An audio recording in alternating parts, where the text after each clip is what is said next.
ನಮಸ್ತೆ ಎಲ್ರಿಗೂ. ಹೇಗಿದ್ದೀರಾ ಎಲ್ಲರೂ ಚೆನ್ನಾಗಿದ್ದೀರಾ ಅಂದ್ಕೊಳ್ತೀನಿ. ನಾನು ತುಂಬ ಚೆನ್ನಾಗಿದ್ದೀನಿ ಅಂತ ಹೇಳ್ತಾ ಇವತ್ತಿನ ವ್ಲಾಗ್ನ ಸ್ಟಾರ್ಟ್ ಮಾಡೋಣ ಬನ್ನಿ. ನಾನಿವತ್ತು ಬ್ರೆಡ್ ಪಿಜ್ಜಾ ಮಾಡ್ತಾ ಇದ್ದೀನಿ. ಇದು ಮಾಡೋದು ತುಂಬ ಈಸಿ. ಹೇಗೆ ಮಾಡೋದು ಅಂತ ನೋಡೋಣ ಬನ್ನಿ. ಮೊದಲಿಗೆ ನಾನಿಲ್ಲಿ ಒಂದು ಬೌಲ್ ತೊಗೊಂಡಿದ್ದೀನಿ. ಅದಕ್ಕೆ ಒಂದು 3 ಸ್ಪೂನ್ ಅಷ್ಟು ಪಿಜ್ಜಾ ಸಾಸ್ನ ಹಾಕ್ಕೊಳ್ತಾ ಇದ್ದೀನಿ. ನೆಕ್ಸ್ಟ್ ಅದಕ್ಕೆ 2 ಸ್ಪೂನ್ ಅಷ್ಟು ಟೊಮ್ಯಾಟೊ ಸಾಸ್ ಹಾಕ್ಕೊಳ್ತಾ ಇದ್ದೀನಿ. ಮತ್ತು ಸಣ್ಣದಾಗಿ ಕಟ್ ಮಾಡಿರೋ ಪನ್ನೀರನ್ನ ಸೇರಿಸ್ಕೊಳ್ತಾ ಇದ್ದೀನಿ.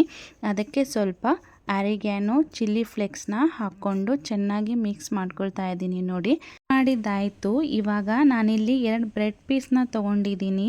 ಇದಕ್ಕೆ ಮಿಕ್ಸ್ ಮಾಡಿಟ್ಕೊಂಡಿರೋ ಪನ್ನೀರನ್ನ ಹಾಕ್ಕೊಂಡು ನೀಟಾಗಿ ಈ ರೀತಿಯಾಗಿ ಸ್ಪ್ರೆಡ್ ಮಾಡ್ಕೊಳ್ತಾ ಇದ್ದೀನಿ.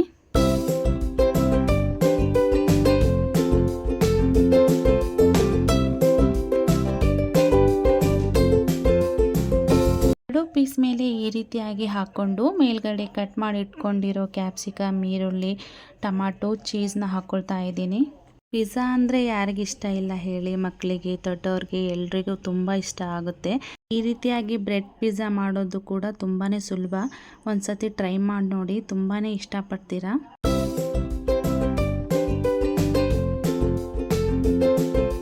ಬ್ರೆಡ್ನ ರೆಡಿ ಮಾಡಿ ಇಟ್ಕೊಂಡಿದ್ದೀನಿ. ಇವಾಗ ಒಂದು ಕಡಾಯಿಗೆ ಸ್ವಲ್ಪ ಬಟರ್ ಹಾಕ್ಕೊಳ್ತಾ ಇದ್ದೀನಿ. ನಾರ್ಮಲ್ ದೋಸೆ ಚಪಾತಿ ಮಾಡೋ ತವ ಮೇಲೂ ಮಾಡ್ಕೊಳ್ಬೋದು. ಫ್ರೈ ಪ್ಯಾನ್ ಇದ್ದರೆ ಇನ್ನೂ ಒಳ್ಳೆಯದು.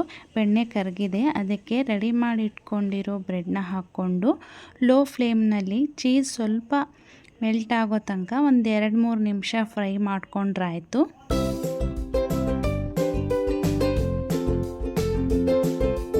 ಉಳಿದಿರೋದನ್ನು ಅದೇ ರೀತಿಯಾಗಿ ಮಾಡ್ಕೊಂಡಿದ್ದೀನಿ. ರೆಡಿ ಆಗಿದೆ. ಇವಾಗ ಒಂದು ಪ್ಲೇಟ್ಗೆ ಸರ್ವ್ ಮಾಡಿಕೊಂಡು ಮೇಲ್ಗಡೆ ಸ್ವಲ್ಪ ಆರಿಗ್ಯಾನೋ ಚಿಲ್ಲಿ ಫ್ಲೇಕ್ಸ್ ಹಾಕ್ಕೊಂಡ್ರಾಯ್ತು.